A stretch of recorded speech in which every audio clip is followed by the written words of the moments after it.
Hi. ఇప్పుడు మనకి 2 నెలల్లో ఏపీలో అయితే ఎలక్షన్స్ రాబోతున్నాయి కదా! నెక్స్ట్ ఏ ప్రభుత్వం వస్తే బావుంటుంది అనుకుంటున్నారు ఏపీలో?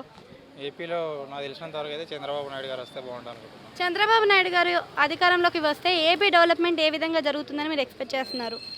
అంటే మనం ప్రతిసారి చూసినట్టయితే అన్ని విషయాలలో డెవలప్మెంట్ అనేది జరుగుతుంది చంద్రబాబు వచ్చినప్పుడు. ఇప్పుడు మనం వైఎస్ జగన్మోహన్ రెడ్డి వచ్చినప్పుడు చూసినట్టయితే కంపేర్ చేస్తే అంతా డెవలప్మెంట్ లేదు. కబ్జాలు కానీ వీటిలోనే ఎక్కువ చూసినాం మనం. ఎక్కువ న్యూస్ కూడా ట్రోలింగ్స్ కానీ ప్రతి ఒక్క విషయంలో క్యాండిడేట్స్ విషయంలో కానీ ఎవరు కూడా కరెక్ట్ లేరు. ఎవరో కొంతమంది క్యాండిడేట్స్ కరెక్ట్ ఉన్నారు కానీ ఎవరిని చూసినా కానీ ఎక్కువ దోచుకోనికే ట్రై చేస్తున్నారు. కానీ చంద్రబాబు వాళ్ళ క్యాండిడేట్స్ కూడా అట్లే ఉంటారు కావచ్చు, కానీ డెవలప్మెంట్ అనేది జరుగుతుంది చంద్రబాబు వస్తే మ్యాక్సిమంగా చూసినట్టయితే. అంటే ఐటీ సెక్టర్ ఏ మేరకు డెవలప్‌మెంట్ జరగవచ్చు చంద్రబాబు నాయుడు హవాలో? మనం చూసినాం కదా, ఇప్పటికి హైదరాబాద్ చూసినాం కదా, మొత్తం చంద్రబాబు చేసింది. ఇక మిగిలిన వాళ్ళందరూ ఇప్పుడు తిరుగుతున్నారు కానీ ఫస్ట్ చంద్రబాబు చేసింది ఐటీ మొత్తం ఇక్కడ జరిగిందంతా.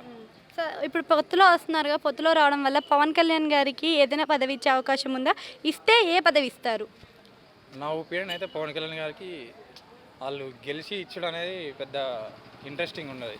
సో మన పవన్ కళ్యాణ్ గారు గెలవాలంటే మన పవన్ కళ్యాణ్ క్యాండిడేట్స్ గెలిచి ఆయన సీఎం అయితేనే ఒక రెస్పెక్ట్ అనేది ఉంటుంది ఆయనకు కూడా.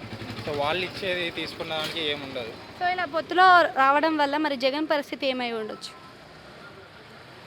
అది పెద్ద ఆయన ఎట్లా ఈ పొత్తులు వచ్చినా ఇండివిజువల్ వచ్చినా కూడా పెద్ద ఇంపాక్ట్ అంటే ఆయనది ఆల్రెడీ పోయింది ఆంధ్రాలో, అంతగానం ఏం లేదు నాకు తెలిసినంత వరకు అయితే. మనం చూస్తున్నాం బాగా ఇప్పుడు